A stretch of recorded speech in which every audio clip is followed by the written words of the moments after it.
아니 그런 가운데 사실은 이준석 후보가 어제 이제 마지막 TV 토론회에서 사실은 이 얘기가 왜 이 필터링이 안 됐을까 의문인 어떻게 보면 언어 성희롱이라는 평가를 받는 입에도 그런 발언을 해서 담기네. 좀 논란이 된 거죠. 예, 권영우 사실 씨. 뭐 오늘 방송 어제 끝나고도 두 분도 사실 끝나고 생방송 다 하지 않았습니까? 그게 커뮤니티에서도 지금 난리가 났는데 지금 다 개혁신당 당원 탈퇴하겠다 이런 행렬들도 계속 있거든요. 게시판에. 네, 게시판에. 네. 저는 결국에 그거는 본인이 준비한 멘트가 아니었을까. 그러니까 1차, 2차에서 더불어서 3차에서 내가 마지막 한수를 쓰겠다라고 가져온 게 지금 그건데 그건 사실 패기가 좀 많이 앞섰다. 그러니까 경험의 부족이다. 이렇게 좀 판단을 해도 되겠습니까? 예? 네. 아니 내가 모르니까 그걸 준비한 거예요? 네. 이준석 후보가 뭐 어떤 경험 부족이라고 보기는 어려울 것 같고요. 의도된 목적성 있는 발언이 그러니까요. 아니었을까 네. 그런 생각이 드는데 좀 안 하면 좋았을 말을 왜 했을까라는 좀 생각은 듭니다. 이준석 후보가 토론에서 상대 후보들을 정책적으로 논리적으로 이길 수 있는 방법들이 많이 있잖아요. 그럼 여성 문제라든지 성차별 문제라든지 젠더 문제라든지 이런 것도 충분히 다른 방식으로, 네, 다른 내용으로. 그렇죠. 네. 그렇게 상대방을 곤혹스럽게 만들 수가 있었는데 이거는 좀 하지 말아야 될 말을 해서 논란을 좀 네. 자초한 것이 아닌가. 그러니까 방송이 끝나고 나서 이제 좀 중도층 또 이제 약간 보수이면서 중도층 뭐 이재명 후보를 지지하지 못하는 분들 그런 분들 몇 분이 연락을 와가지고 네, 뭐라고 하십니까? 상당히 그러니까 이거는 미 XX 아니야 막 이런 식까지 얘기를 하더라고요. 아. 그러니까 그분들이 그냥 느끼는 거죠. 우리는 정치 분석가들은 이게 왜 이런 발언을 했고 전후 맥락 분석을 따져보고 하려고. 네. 또 이제 이게 어떠한 파장이 있고 음. 투표율과 득표율은 어느 정도 영향을 끼칠까 막 이렇게 분석을 하는데 그분들은 그냥 정치 고관여층은 아니잖아요. 맞아요. 방송 네. 보고 저런 말 왜 하지? TV 꺼버려. 나오는 순간 피부로 체감이 확 돼버린 거야. 쉽게 얘기해서. 예. 네, 저도 그냥 어제 그 생방송 그거 보다가 이제 그 장면이 그러니까, 썸네일로 네. 많이 돼 있더라고요. 그냥 그렇게 되는 거잖아요. 그럼 그거는 본인에게 마이너스란 말이에요. 예를 들면 어제 정말 그 발언 없이 이재명 후보라든지 김문수 후보를 논리적으로 공격을 했다면 야 그래도 정말 이준석 말 잘하고 논리적으로 탄탄히 준비돼 있구나. 그래도 안 되겠지만 내가 한번 이준석한테 표를 줘야지 이렇게 생각했을 텐데 그런 분위기가 아니라 오늘도 뭐 기자 맞아, 간담회 기자들하고 이제 질의응답을 했죠. 하는데도 네. 기자분들이 자꾸 그런 얘기 물어보잖아요. 해명하라고 막 이거 어. 어떻게 생각하냐고 문제라고 생각 안 하냐고. 지금 그거 해명할 때가 아니잖아요. 저는 이런 대한민국 만들겠습니다. 어제 제가 비전을 이렇게 제시해야 얘기한 건 되는데. 이런 의미입니다. 네. 이런 게 나가야 되는데 지금 수세적으로 몰렸잖아요. 그게 안 좋은 거예요. 근데 오늘 아침까지만 해도 라디오에서 나 이거 문제라고 생각하지 않는다. 아니 기자들하고 문답을 하는 거에서도 네. 왜 문제인지 모르겠다라는 단서를 달고 얘기합니다. 달고 지금. 근데 네. 사과라고 한 것도 음. 불편했을 분들에게는 사과를 합니다. 이거 사과도 아닌 사과잖아요. 그러니까 그런 부분들이 좀 안타까워요. 그러니까 네. 많은 분들이 이거는 부적절한 것 같아, 잘못한 것 같아라고 하면은 흔쾌하게 제가 좀 적절하지 않은 단어를 사용을 해서 네. 토론에서 좀 여러 가지 불편하게 해드려서 죄송하다. 그렇게 얘기를 하면 될 텐데 그렇게 안 하려고 하는 모습도 많은 국민들에게 좀 실망을 주지 않을까라는 좀 생각도 듭니다. 우리가 윤석열 전 대통령 비판을 할 때 정말 한 1부터 100까지가 있지만 그중에 우리가 10손가락 아래 뽑았던 것이 잘못했는데 잘못했다고 사과를 안 그렇지. 하죠. 맞아. 너무 맞는 맞아. 얘기입니다. 인정을 안 네. 하잖아요. 인정을 안 그렇죠. 하죠. 그러니까 지도자는요, 그 사과할 줄 아는 용기가 있어야 돼요. 지도자가 신이에요? 그냥 뭐 AI예요? 모든 게 다 옳아요? 그 사람이 좋다. 얘기하고 판단하는 네. 게? 그건 아니잖아요. 그냥 많은 국민들이 저건 잘못된 것 같아, 적절하지 않아. 그러면은 우리는 듣고 싶은 거예요. 아유, 제가 정말 죄송합니다. 잘못했습니다. 그래서 우리가 노무현 전 대통령을 지도자라고 생각하는 거는 본인의 잘못에 대해서 흔쾌하게 사과도 하고 잘못도 인정하고 그렇습니다. 그러잖아요. 네. 그러한 대통령을 원하는 거잖아요. 그러한 지도자가 국민의 민심을 받을 줄 아는 지도자가 되는 거지.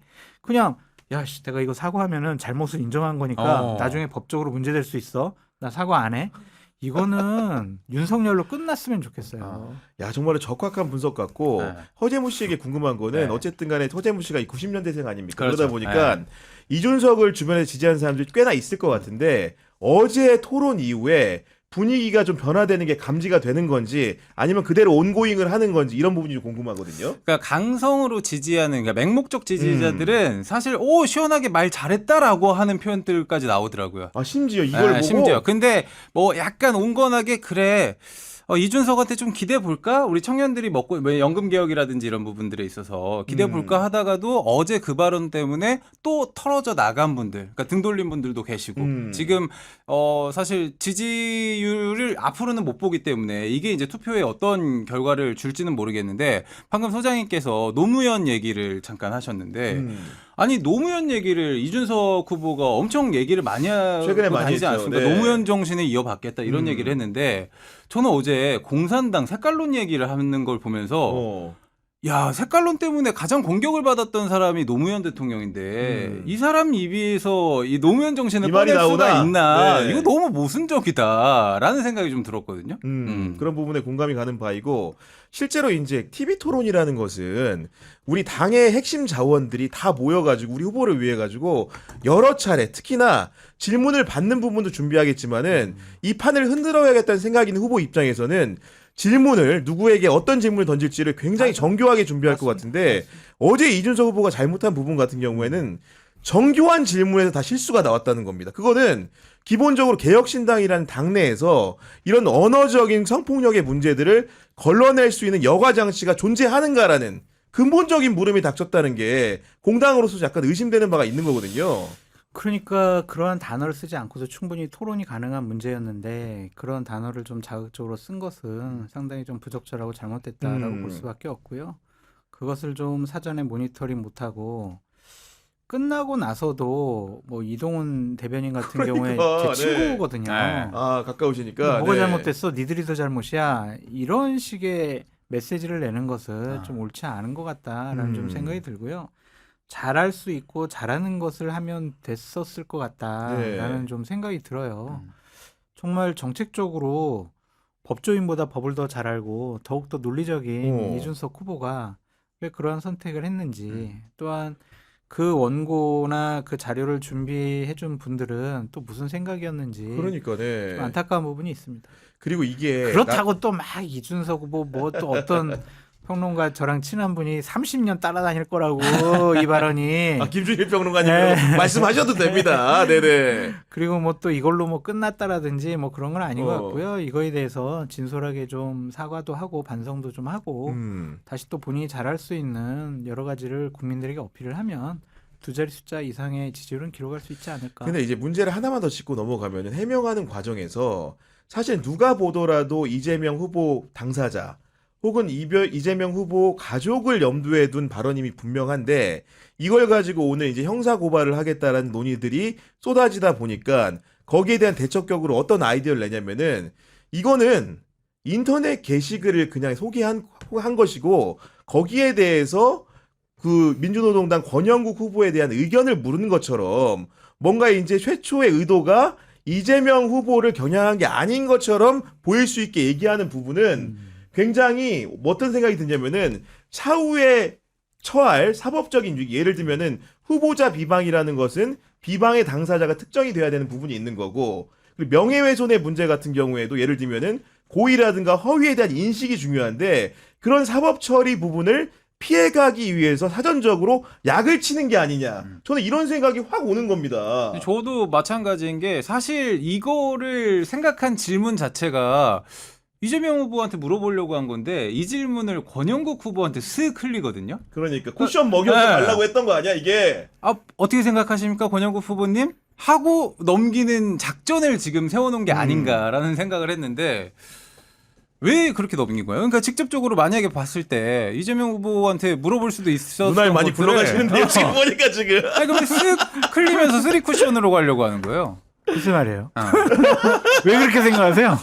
아 제가 보니까 이제 사람이 모르겠습니다. 그 머리가 좋다라는 표현이 약간 조심스러운데 그 머리가 좋은 사람들이 꼭 정의감념이 투철하거나 이런 건 또 아니잖아요. 근데 보면 이준석 후보의 아쉬운 점이라는 거는 모든 절차나 행보나 그런 여러 가지 해명마저도 너무나 계산기를 두드리는 것 같은 느낌이 드는 거예요. 그러니까 이게 경우에 따라서 보면은 감동도 주고 뭐 진한 아쉬움도 남아야 되고 실수를 했으면은 심심한 사과라는 표현을 했으면 심심한 사과라는 표현에 어울리는 느낌을 상대방에게 줘야 되는데 그게 아니고 단계적으로 상황을 보면서 내가 무슨 카드를 꺼낼까? 아, 이번에 얘가 이 카드를 냈으니까 이번에 내가 이 카드를 내야지. 이런 식으로 이제 유권자 입장에 느껴진다는 거죠. 그런 계산적인 회로를 좀 내려놓고 유권자들의 그 일반적인 감정에 호소할 수 있는 뭔가 이런데 감동을 시킬 수 있고 뭔가 좀 소구할 수 있는 에너지를 가져야 되는데 그런 부분들이 이번 토론에서 3차 토론에서 자기는 너무나 잘하고 싶은 욕망이 컸겠죠.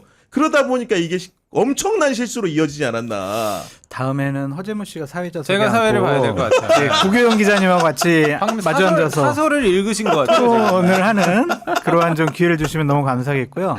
그러니까 어제 이제 그 발언하고 오늘 지금까지의 뭐 여러 분들의 이제 멘트나 반응이나 메시지들을 보면 그 생각이 나더라고요. 이제 덕불고라는 게 있잖아요. 맞아. 덕이 예. 있으면 외롭지 않다. 이제 그런 공자님 말씀인가? 하여튼 그런데 누구나 다 실수를 할 수 있잖아요.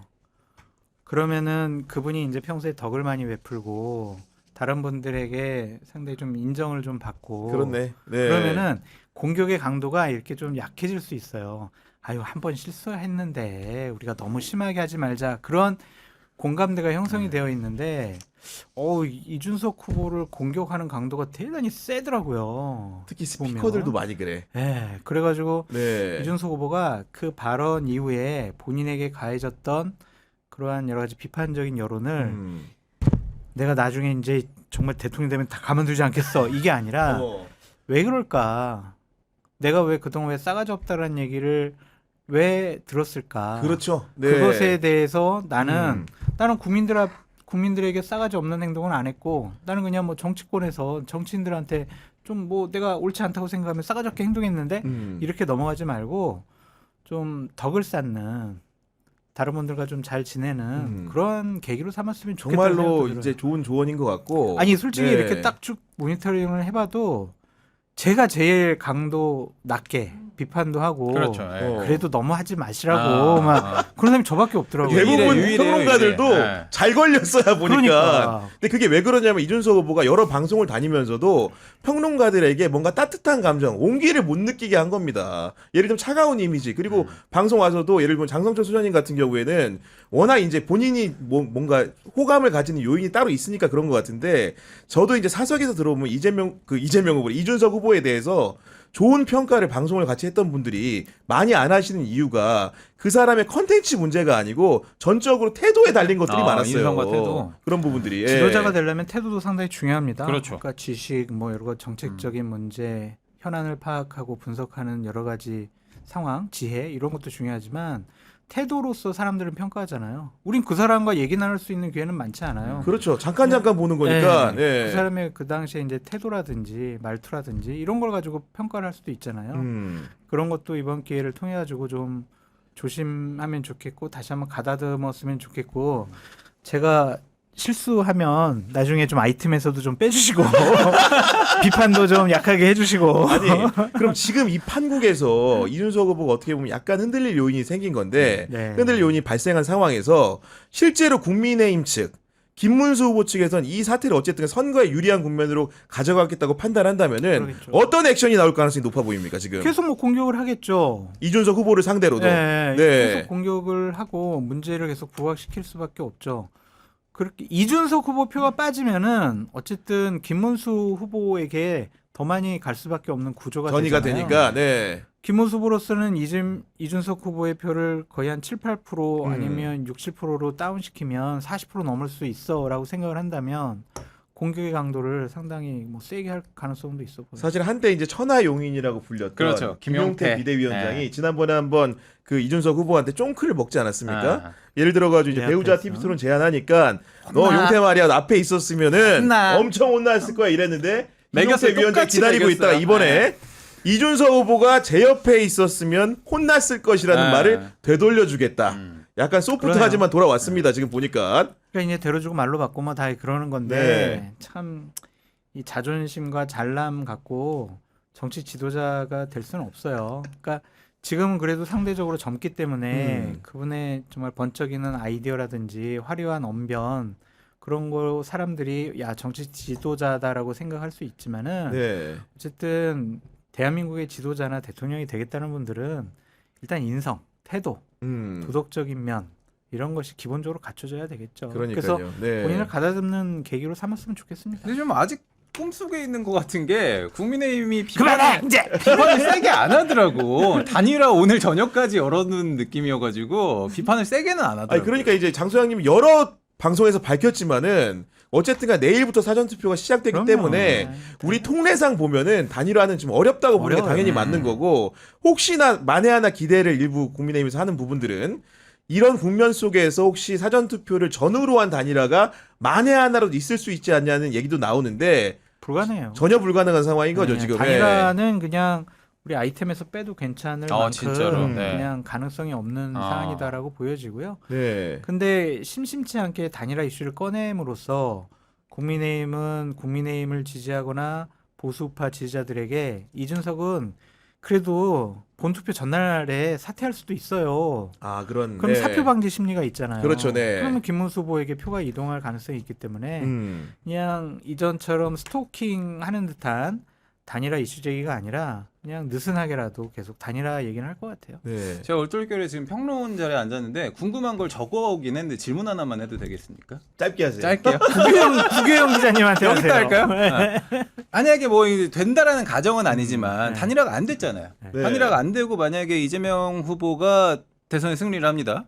보수의 책임론이 누군가한테는 갈 거 아니, 아니겠습니까? 지들이 잘못해서 단일화 때문에죠. 아니 김문수라는 부정선거론자 윤석열 전 대통령 탄핵에 반대한 사람 윤석열 정권 시절에 국무위원 장관을 했던 사람을 후보로 내세우고 어떻게 대선을 치르겠다라는 거예요. 그 이준석한테는 그 화살이 절대 안 갈 것이다. 말이 안 되죠. 아니 그리고 역설적인 게 공격은 하겠지만. 김문수 후보가 지금 피해자의 외양을 갖고 있지만 한덕수 후보하고 단일화를 김문수 후보가 했습니까 안 했습니까? 안 했습니다. 자기도 안 해놓고 이준석한테 하라고 하면 이준석 후보 느끼기에는 굉장히 이유를 배반적으로 느낄 거 아닙니까 이 상황 자체를. 그러니까 보수파에서 막 무리해가지고 대선에 이기겠다라고 해서 여러 가지 좀 말도 안 되는 부적절한 무리한 일들을 하지 말고요.